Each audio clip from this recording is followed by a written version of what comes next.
ওই দল বিএনপির করুণায় এতদিন যাবৎ বসবাস করেছে। ওই দল বলে তারা নাকি বেহেশতের টিকিট বিক্রি করে। অন্যায়কে প্রতিহত করার জন্য আমি রবিউল ইসলাম নয়ন আপনাদের কাছে সহযোগিতা চাই। আল্লাহ যদি আমার ভাগ্যে রাখে, আমাকে যদি তৌফিক দান করে, রবিউল ইসলাম নয়ন মাগুরা 2 আসনের সংসদ সদস্য হোক না হোক, জীবনের শেষ দিন পর্যন্ত আমি আমার মাদের পাশে থাকবো, আমি আমার বোনদের পাশে থাকবো ইনশাআল্লাহ। বোন ভোট দেবেন কোথায়? এই বোন ভোট দেবেন কোথায়?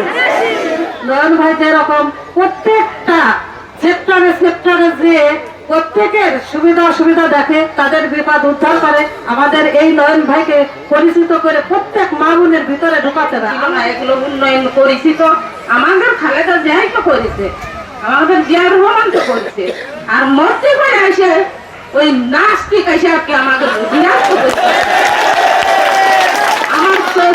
আমার সবাই মিলে আমরা এবার ধানের শীষে ভোট দেবো। ধানের শীষে ভোট দিতে চাই, আবার দিছু সারাদিন বলি ধানের শীষে, কোনদিন আমি কি ভোট দিই আর দিয়ে আমি নামাজ পড়তে গিয়ে ভাবতেছিলাম, আল্লাহ আমার সাথে সাক্ষাৎ করতে এসে যদি এই মা বোনের নামাজ কাজা যায়, আল্লাহ তুমি আমাকে ক্ষমা করে দিও।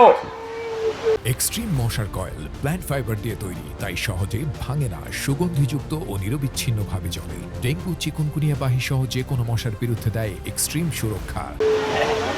আল্লাহ না করুক আপনাদেরও যদি কোনো ক্ষতি হয়, রবিউল ইসলাম নয়ন বালিশের উপরে মাথা দিয়ে ঘুমাবে না, ইনশাআল্লাহ আপনার দরজায়, আপনার হসপিটালের বারান্দায় গিয়ে দাঁড়াবে, বালিশের নিচে মাথা দিয়ে ঘুমাবে না।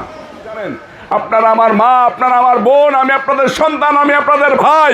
আমি রবিউল ইসলাম নয়ন কথা দিচ্ছি, বিএনপির ভারপ্রাপ্ত চেয়ারম্যান জনাব তারেক রহমান সাহেব যদি আমাকে মনোনয়ন দেয়, আমি এইখানকার থেকে আপনাদের ভোটে নির্বাচিত হয়ে এই সংসদের মানুষকে নিরলসভাবে পরিশ্রম করে সেবা দিয়ে যাব, 24 ঘন্টা সেবা দিয়ে যাব।